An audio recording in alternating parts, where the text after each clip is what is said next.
I, 26M, met Sarah, 26F, at my friend Mike's, 27M, birthday party 3 years ago.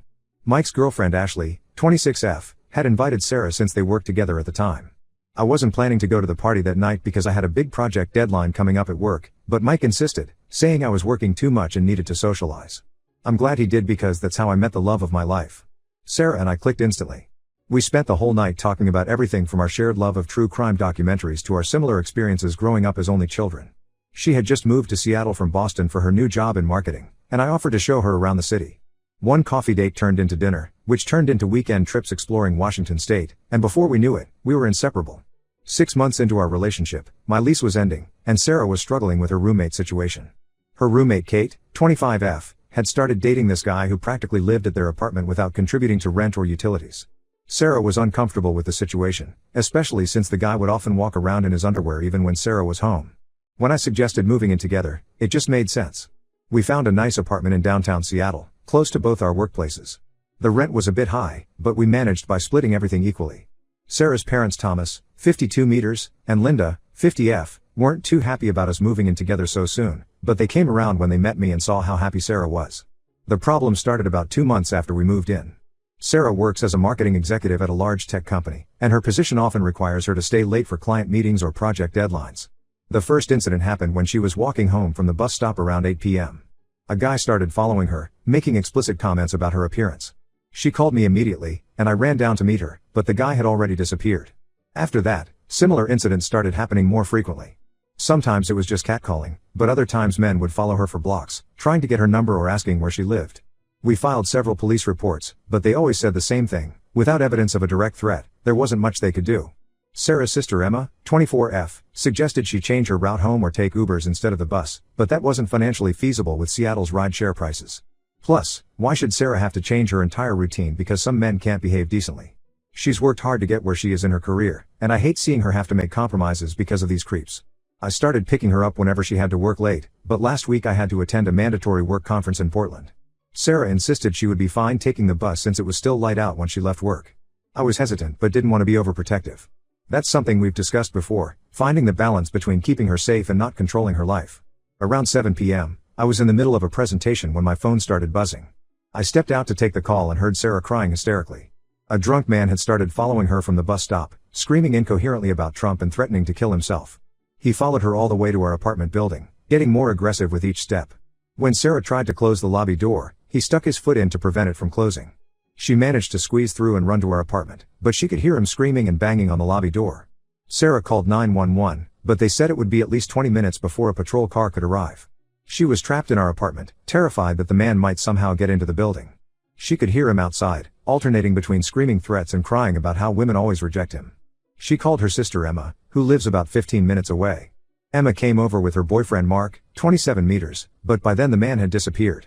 The police finally arrived almost an hour after Sarah's initial call, did a quick drive around the block, and said they couldn't do anything since the man was gone. I left the conference immediately and drove back to Seattle, breaking several speed limits on the way. When I got home, Sarah was still shaking. Emma told me the guy had come back twice while they were there. The first time, Mark confronted him, and he ran away. The second time, they called the police again, but once again, he was gone before they arrived. Now Sarah is completely traumatized. She's taken a week off work because she can't handle the thought of taking the bus or walking anywhere alone. Her boss James, 45 meters, has been understanding and allowed her to work from home, but he mentioned this can't be a permanent arrangement as her role requires some face-to-face client interaction. I've looked into different solutions, but nothing seems feasible right now. Moving to a safer neighborhood would mean breaking our lease and losing our security deposit, plus we'd have to pay for moving expenses. We spent a lot of money renovating this place, new appliances, fresh paint, and custom shelving that we can't take with us. Sarah's parents offered to help financially, but they already helped us with a car down payment last year, and I don't want to take advantage of their generosity. I've installed security cameras, added extra locks to our doors and windows, and even got motion sensor lights for our balcony. But Sarah still doesn't feel safe. She has nightmares about being chased and wakes up crying multiple times a night. She's started checking our apartment obsessively before going to bed, making sure every window is locked 3 or 4 times. I've adjusted my work schedule to be available to drive her places, but my boss Kevin, 38 meters, is getting frustrated. He's made several comments about me needing to sort out my personal life and focus on work. I'm worried about my job security, but I'm more worried about Sarah's safety and mental health. My friend Jake, 28 meters, suggested getting her a gun for protection, but that's not an option. Sarah lost her cousin to gun violence 5 years ago and hasn't been able to be around firearms since then.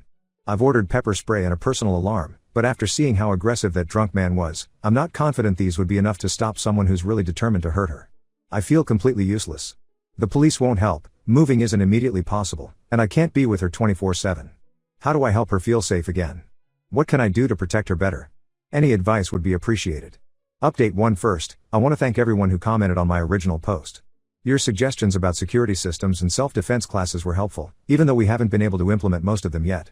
The past 2 weeks have been absolute hell, and things have gotten much worse than I could have imagined. After a week of working from home, Sarah started feeling guilty about putting so much pressure on her team. Her company had several important client presentations coming up, and her boss James, while initially understanding, started making comments about team dynamics suffering from remote work. We spent hours discussing whether she should go back to the office. I offered to drop her off and pick her up every day, rearranging my work schedule to make it possible. My boss Kevin wasn't happy, but honestly, I didn't care anymore. Last Friday, Sarah decided to try going back to work. The week had been relatively quiet, and she felt a bit more confident with all the new security measures we'd installed. I dropped her off at 8 a.m., and we agreed I would pick her up at 6 p.m. sharp.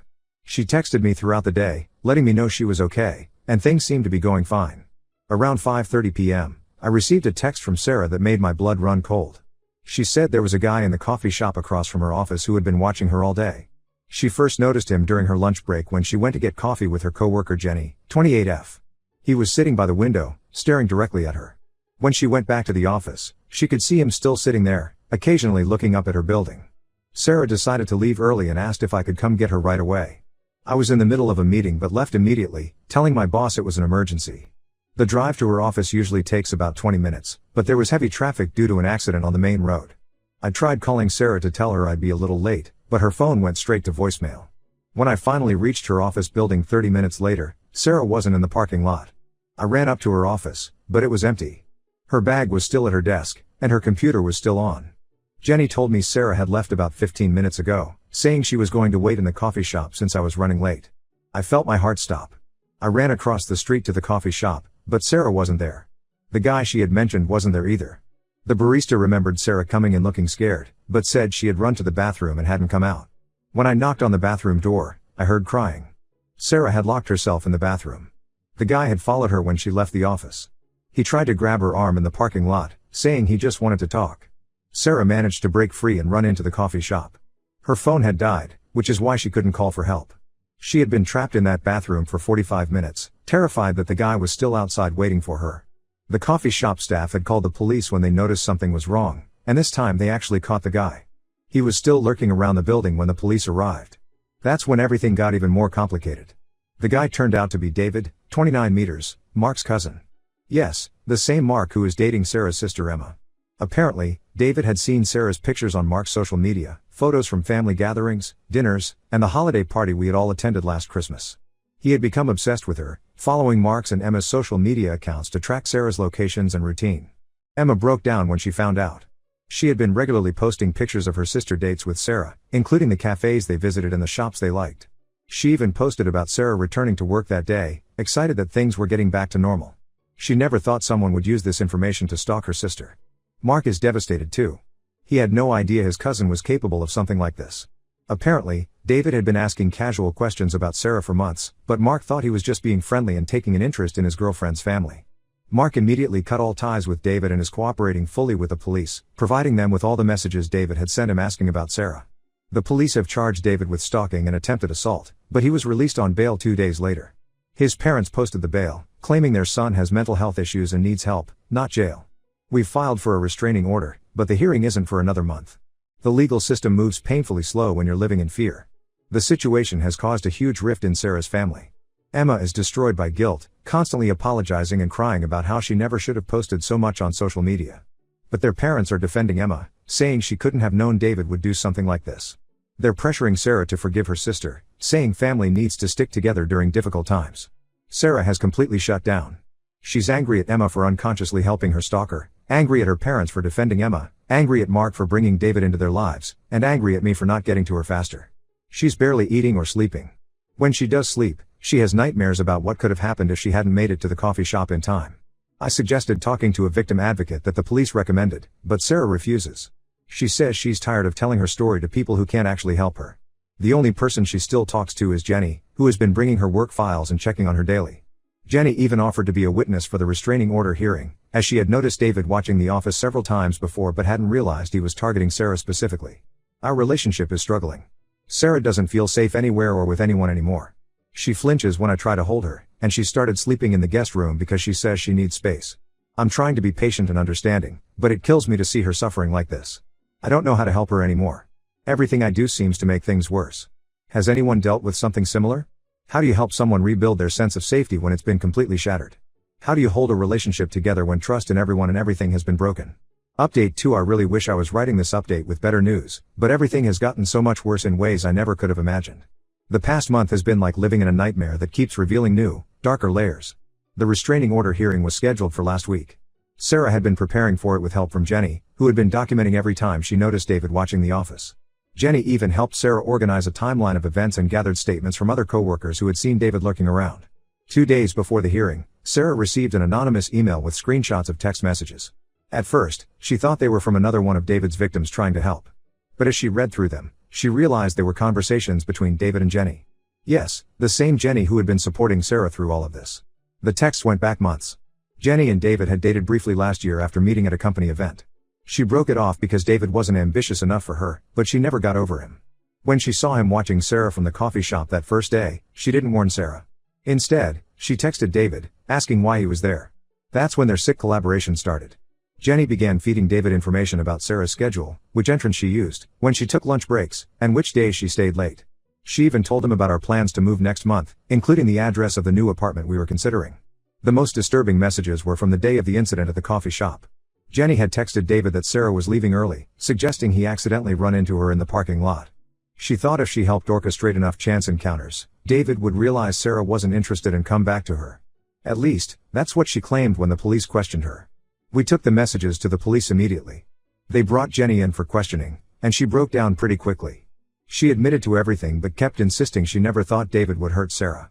The text messages proved otherwise. There were multiple conversations where David talked about making Sarah pay attention to him and Jenny encouraged him, saying things like maybe she'll finally notice you if you make a bigger gesture. The company fired Jenny as soon as they found out. They're also conducting an internal investigation because Jenny had used her position to access Sarah's calendar and private information. Our lawyer says this actually strengthens the case against David, as it proves premeditation and organized stalking. But here's where it gets even more complicated. During Jenny's questioning, it came out that Emma knew about Jenny and David's previous relationship. She had met Jenny at a company holiday party last year when Jenny was still dating David. Emma claims she forgot about it until now because it was such a brief interaction, but Sarah doesn't believe her. Sarah has completely cut off contact with Emma and their parents. She says she can't trust anyone anymore. Her parents keep trying to mediate, saying Emma genuinely forgot and is devastated about everything.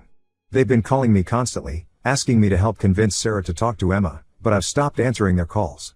Sarah needs space to process this betrayal, and I'm going to respect that.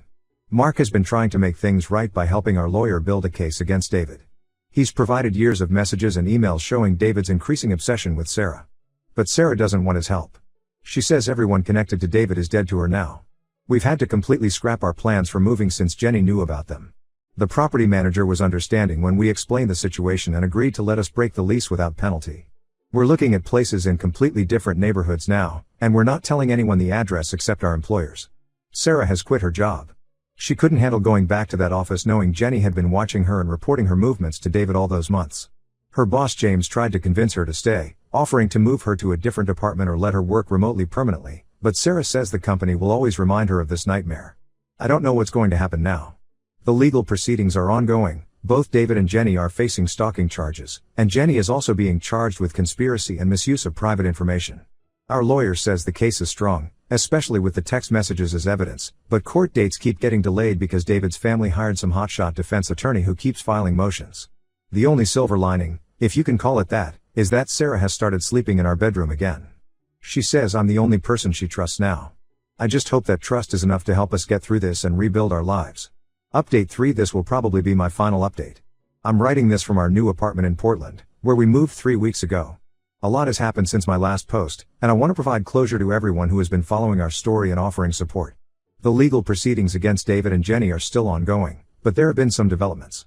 Jenny accepted a plea deal and agreed to testify against David. She's facing 18 months of probation and mandatory counseling. David's family is still fighting the charges, claiming he has mental health issues and needs treatment, not punishment. The trial is set for next month, but our lawyer says it could take up to a year for everything to be resolved. The decision to move to Portland wasn't easy. I had to give up my position at my company, but they had an opening in their Portland office, so I was able to transfer. The pay is slightly less, but the cost of living here is more manageable. Sarah found a new job with a marketing firm that allows her to work remotely. Her new boss actually went through something similar years ago and has been incredibly understanding about Sarah's situation. Emma made one last attempt to reconcile before we left Seattle. She sent a lengthy email explaining that she genuinely hadn't connected the dots about Jenny and David's relationship until it was too late. She included screenshots of her social media from that time period, showing that she had only briefly mentioned meeting Jenny at the holiday party. Sarah read the email but didn't respond. She says maybe someday she'll be ready to talk to Emma again, but right now, any reminder of what happened sends her into a panic attack. Sarah's parents also tried to visit before we left. They showed up at our old apartment unannounced, saying they couldn't let their daughter leave without trying to fix things. Sarah refused to see them. She asked me to tell them that she needs time to heal without anyone trying to force reconciliation or minimize what happened. They left a letter that Sarah hasn't opened yet. She's keeping it, but says she's not ready to read it. We've completely changed how we live now. We don't post anything on social media. Our new address is known only to our employers and a handful of trusted friends who never had any connection to David or Jenny. We chose an apartment complex with 24-hour security and multiple surveillance cameras. The building also has a secure parking garage, so Sarah never has to walk outside alone at night. The nightmares haven't completely stopped, but they're less frequent. Sarah started doing online therapy sessions last week. She says talking to someone who's physically far away makes her feel safer. She's also joined an online support group for stalking survivors, which seems to be helping her process everything. I know some people might think we're running away from our problems. Sarah's parents certainly do. They've been telling mutual friends that we're overreacting and that moving away will only make it harder to heal family relationships.